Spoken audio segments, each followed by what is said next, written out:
Listen to this. The NBA looked at Victor Wembanyama, a 7'4" phenomenon from France, doing things on a basketball court nobody has ever witnessed before, and basically said, you know what, the MVP belongs to somebody else.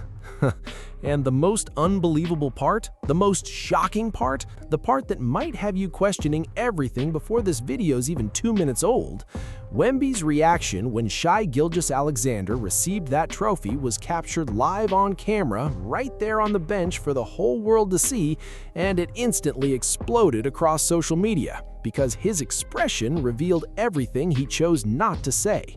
And then, hold up, he stepped onto the floor and delivered something so absurd, so historic, and so ridiculous that even voters who didn't pick him probably sat there wondering if they made the wrong call. So here's what we're doing today. We're breaking down why fans and NBA players are absolutely heated over this MVP decision. We're going to examine exactly what Wemby accomplished this season that has people saying he earned the award. We're also going to discuss why a growing number of people believe SGA should not have won it. We're going to revisit what happened immediately after that trophy presentation. And trust me guys, you are not prepared for this. Stay all the way to the end because the final part of this story is absolutely going to leave you speechless. Let's jump right into it. All right, first things first, let me set the stage. Let me explain exactly what happened and why the basketball world has been arguing non-stop for days. The NBA regular season wraps up, the votes are finalized, and Shai Gilgeous-Alexander of the Oklahoma City Thunder is announced as the league's MVP for a second straight season. Back-to-back MVP. And before anybody misunderstands this video, I'm not here saying SGA is not an elite player. The guy's phenomenal. He averaged 30 points per game this season as a guard. He also shot 55% from the field, which is unbelievable efficiency for someone at his position. He posted career highs in assists and career highs from three-point range as well. By almost every traditional standard, this was an incredible season. But this is where things start getting wild. This is where the conversation takes a dramatic turn, because when you actually compare Wembanyama's seasons side by side with SGA's, hold up, are you guys seeing what I'm seeing? Something doesn't add up. This season, Wembanyama was the only player in the entire NBA averaging at least 24 points, 11 rebounds, and 2 blocks per game. The only one. Nobody else in the league was doing it. Not SGA, not Jokic, not LeBron, not Giannis. Nobody. Only Wemby. And on top of that, San Antonio's scoring differential improved by a staggering 16 points per 100 possessions whenever Wembanyama was on the floor, compared to when he sat. Let me repeat that because it deserves to be heard again. 16 points per 100 possessions. That is one of the most dominant on-court versus off-court impact numbers we've seen in years. By that measurement, by the very statistic designed to evaluate a player's value to his team, Wembanyama ranked #1 in the entire NBA, ahead of Jokic, ahead of SGA, ahead of everyone. And beyond the scoring numbers, beyond the rebounding numbers, and beyond every impact metric, what else did Wembanyama accomplish this season? He won Defensive Player of the Year. And he didn't just win it either. He became the youngest and first unanimous Defensive Player of the Year winner in NBA history. Every single voter looked at what he was doing defensively and came to the same conclusion. Yeah, there's no debate. This guy is the best defender on earth. So let me get this straight for a second, you guys. The player recognized as the most dominant defender in basketball, who topped the league in on-court impact metrics, who stood alone averaging 24 points, 11 rebounds, and 2 blocks, and who helped carry a San Antonio squad that had missed the playoffs since 2019 all the way to the second spot in the Western Conference. And somehow, that player was not named MVP. Listen to this. That sounds absolutely unbelievable. And this is the detail that really sent fans over the edge. This is the moment NBA players and supporters started speaking out, because Wemby actually stepped forward before the final votes were locked in and publicly explained his argument. He sat before reporters and presented 3 specific reasons he believed the award belonged to him. He pointed directly to his defense. He pointed to San Antonio beating Oklahoma City in their season matchups, and he pointed to the offensive value he brings beyond putting points on the board. He stayed composed, he stayed calm, he stayed self-assured. He was not complaining, he was not throwing a fit, he simply presented the evidence like a true professional. And what happened right after that? ESPN adjusted its MVP rankings and suddenly placed him at number 1. Almost overnight, the conversation shifted and people started saying, hold up, Wemby might actually deserve this award. And you know who noticed that immediately? Because Draymond Green, well, Draymond is never shy about sharing his opinion. Draymond jumped onto his podcast and delivered a take that caught everybody's attention. He said it was interesting that the second Wemby spoke publicly, he shot straight to the top of the MVP ladder, calling it an example of media influence. And his point was simple. Why did Wemby need to remind everyone that defense matters before voters started treating it like it mattered? The guy is winning Defensive Player of the Year, and somehow that was barely being discussed in the MVP race. How does that even make sense? And Draymond was not completely siding with Wemby either. He made it clear, and this matters, that Wemby had built a compelling argument, but he was unsure it was enough to actually remove SGA from the MVP throne, because in his opinion, taking the award away from the reigning MVP requires something extraordinary, and SGA never stopped performing at an elite level. So even people who respected Wemby's argument found themselves divided, and that division is exactly why this debate exploded across the basketball world. But girl, it gets even crazier, because we have not reached the part that truly shocked everybody. The voting ends, SGA captures his second MVP trophy in a row, and then the NBA chooses a very interesting way to celebrate it. They organize the award presentation right before Game 1 of the Western Conference Finals. And guess which two teams were facing each other in that series? Yep, the Oklahoma City Thunder, led by SGA, and the San Antonio Spurs, led by Wemby. So SGA receives the trophy right there in front of Wemby, right there on the court inside Paycom Center, right there in front of a Thunder crowd losing its mind with excitement, while Wemby sat on the bench watching the entire thing unfold. Then a video of that moment spread everywhere almost instantly. Only 14 seconds long, you see Adam Silver presenting Shai Gilgeous-Alexander with his second consecutive MVP trophy. The Oklahoma City fans are erupting with cheers. SGA raises the award high in the air, and then the camera shifts directly to Wemby sitting on the bench and listening to this. The expression on his face said everything. His teammate Stephen Castle was seated beside him and tried saying a few words, but Wemby remained completely locked in, staring ahead like someone who had already made up his mind. The internet absolutely lost it. Legion Hoops shared the clip and claimed Wemby looked furious. Other pages said he was hunting for revenge. One fan even joked that Commissioner Silver intentionally awakened Wemby's villain arc, like he fully understood what kind of fire he was lighting by holding that ceremony moments before those teams had to battle each other. And honestly, after seeing what happened afterward, that theory does not sound so crazy anymore. Alright, listen to this. We need to talk about what happened after that, because this is the moment that completely changed how people viewed the MVP debate. What if I told you that on the same night SGA received the MVP trophy, Victor Wembanyama responded with one of the most unbelievable playoff performances the NBA has ever witnessed?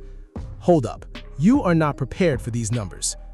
41 points, 24 rebounds, 3 assists, 3 blocks, and 49 minutes on the floor in a 122-115 double overtime victory on the road against the defending champions. And this happened in Game 1 of the Western Conference Finals. Take a second and really process that. He logged 49 minutes. That alone marked a new career high in playing time. And after battling for 49 minutes in a hostile arena through 2 overtimes against the league's top-ranked defense, he still looked like he had plenty left in the tank. He drilled a deep 3 from 28 feet in the final minute of the first overtime to force a second overtime period. And when that second overtime started, he completely seized control of the game. He put the finishing touches on the night with a powerful dunk over Chet Holmgren, the same player who had swatted away what looked like Wemby's potential game winner at the end of regulation. And somehow it felt like basketball destiny answering back. At just 22 years and 134 days old, he became the youngest player ever to record a 40 and 20 rebound playoff game. He joined Wilt Chamberlain as the only players in NBA history to post a 40-20 stat line in their conference finals debut, and he accomplished that at only 22 years old. Bro, that is absolutely ridiculous. Meanwhile, while all of that was unfolding, the newly crowned back-to-back MVP, the player voters believed had the stronger season, finished the night shooting 7 for 23 from the field. He ended with 24 points and 12 assists, which sounds solid until you remember it required 23 shot attempts and came in a loss. And San Antonio walked away with home court advantage against the Western Conference's top seed.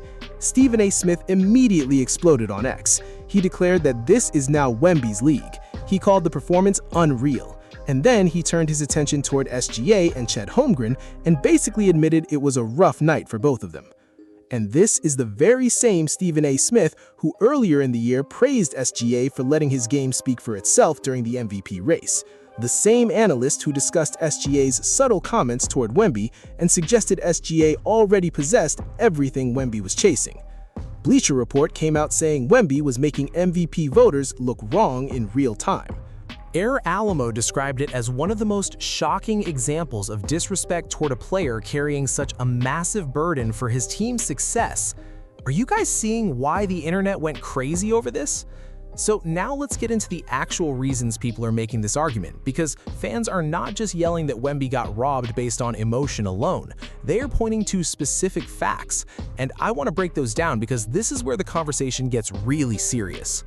The first argument centers around defense, and honestly, it is the strongest case being made.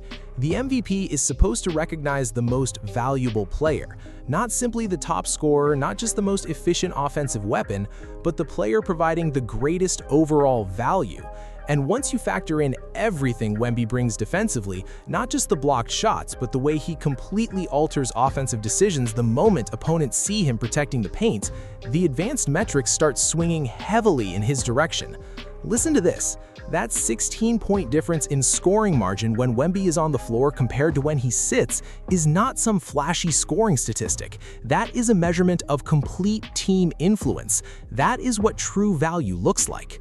And honestly, the NBA has wrestled with this exact issue for years. We saw it during Giannis debates, we saw it during the Jokic versus Embiid conversations. There has always seemed to be a preference in MVP voting for guards and wings putting up eye-popping scoring totals. Meanwhile, a 7-foot giant impacting every possession offensively and defensively often does not receive the same level of recognition because his dominance cannot always be captured by a simple points column the way a guard dropping 30 can. And what Draymond Green said about all of this might be one of the most honest observations in the entire discussion. He said it is an indictment of basketball itself that Wemby had to publicly remind everyone that defense matters before voters began seriously considering his MVP arguments. An indictment of the game itself. That is a powerful statement. The second major argument revolves around team success. The Spurs finished as the second seed in the Western Conference this year. Second place.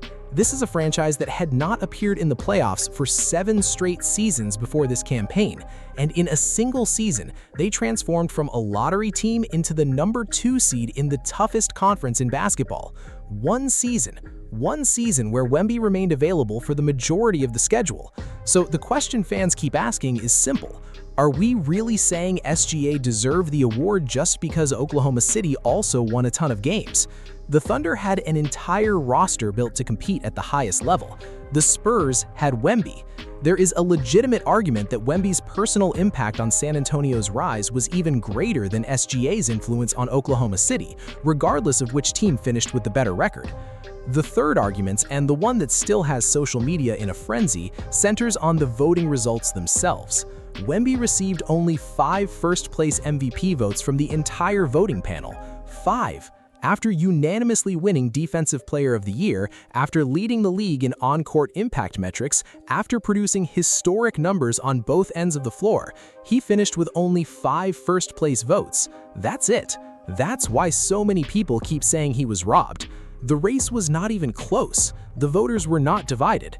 They examined everything Wemby accomplished, and the overwhelming majority still selected SGA. And honestly, that's what made the outcome feel personal to a lot of fans. Not just that he lost, but the debate never seemed as competitive as many believed it should have been. Now, hold up, because I want to present the other side fairly. I am not going to sit here and pretend SGA had an ordinary season. The case for SGA winning is absolutely legitimate. The man averaged 30 points per game as a guard while shooting 55% from the field. That level of efficiency is almost unheard of for his position. He also posted career highs in assists, he improved his three-point shooting, and he accomplished all of that while guiding the Oklahoma City Thunder to the best record in the Western Conference. Remember, they entered the year as defending champions. They were the team everyone circled on the calendar. Every opponent was preparing specifically to knock them off, and SGA still delivered elite production and kept them sitting atop the standings. And Draymond's point about defending an MVP crown carries weight too. When you are the reigning MVP, the expectation is that the award remains yours until someone clearly takes it away. And the argument from SGA supporters was that Wemby never completely took it. He built an impressive case, a truly impressive case, but SGA never stopped being SGA. He never hit a stretch where his play dropped off dramatically. He never looked like a player losing control of the race. He simply kept scoring, kept producing efficiently, kept winning. Now, SGA missed some games during the season because of injury, and Wemby dealt with injuries too. And so did Jokic. All three of the leading MVP candidates dealt with injuries at different stages of the season. But once they returned, SGA regained control of the narrative while Wemby was still working his way back toward full form, and the voters ultimately rewarded consistency. That is the case being made. Is it the correct case? Is it still the strongest case after what we just witnessed in Game 1 of the Western Conference Finals? I'll let you guys decide that for yourselves. But listen to this, because we're about to get into the part nobody wants to say out loud. And this is where everything gets wild. This is where things become very real. What if losing the MVP race actually benefited Wemby? What if Adam Silver handed that trophy to SGA right in front of him before they had to battle on the same court, lit a fire that nobody was prepared for? Because listen, Wemby's own coach, Mitch Johnson, basically confirmed it. He said seeing another competitor receive something you desperately wanted is powerful motivation. He agreed 100% with the idea that watching SGA lift that trophy pushed Wemby to compete even harder. Stephen Castle, sitting beside him during that moment, leaned over and said something directly to him. We still do not know exactly what those words were, but afterward, Castle told reporters the entire team believed that the award belonged to Wemby. And you already know Wemby felt the same way.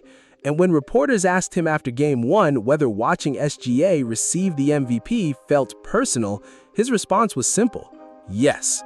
Just yes. He did not sugarcoat it. He did not deliver a carefully crafted media answer. He simply said yes.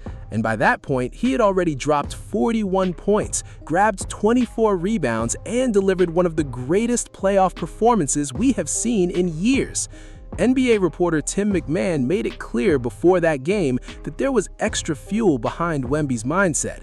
He explained that Wemby had spent months making it known that he believed the MVP trophy should belong to him.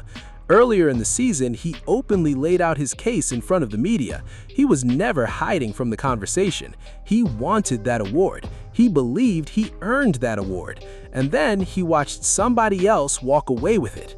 So, what did Wemby do with all that frustration? He turned it into motivation. He did not jump online to complain. He did not spend hours explaining himself at a press conference. He stepped onto the court and placed his name alongside Wilt Chamberlain in the history books at just 22 years old. Now hold up, because this conversation is bigger than one trophy. This is about a debate the NBA has been having for years, and it is only going to get louder from here. The MVP voting system is flawed. I said it. The way the award is voted on and the way the winner is determined no longer fully reflect what basketball has become in 2026, because what Victor Wembanyama is doing, his two-way dominance, his defensive control, and the unique nature of his skill set is something traditional MVP voting was never built to properly measure.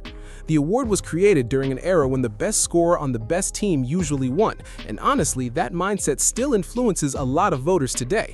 But basketball has changed. We have more advanced statistics now, we have better tools for measuring true impact, we understand that defense can be just as valuable as offense, and yet, year after year, elite defenders collect a Defensive Player of the Year trophy and a handshake, while offensive stars continue stacking MVP awards.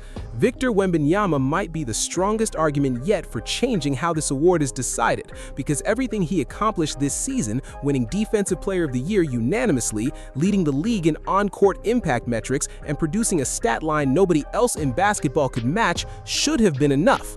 By every fair measure of value, that resume should have sealed the deal, but somehow it didn't.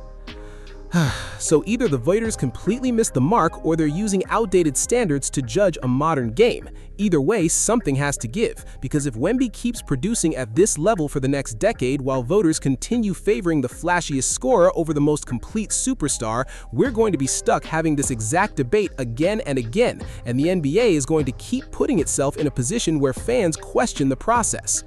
Now listen to this. Let's bring everything back to the present, because this is where things stand right now. The Western Conference Finals are officially underway. Wemby and the Spurs already stole Game 1 on the road against the defending champions, the same organization that celebrated SGA's MVP right in front of Wemby. Watch that same player dominate them for 49 straight minutes. SGA finished just 7 for 23 from the floor. Wemby dropped a historic 40-20 performance, and the entire basketball world is locked in watching every second. But hold up, here comes the craziest part of this entire conversation. If San Antonio wins this series, if they punch their ticket to the Finals NBA, if Wemby keeps doing what he did in Game 1 and puts this team on his back, what happens to the MVP narrative next season? What does that do to the reputation of this award moving forward? Because the biggest argument in SGA's favor was always that he led the superior team. So what happens if Wemby's squad ends up advancing further in the postseason? What happens if Wemby walks away with Finals MVP? What happens if he keeps stacking legendary performance after legendary performance and voters look back at May of 2026 realizing they may have rewarded the wrong player?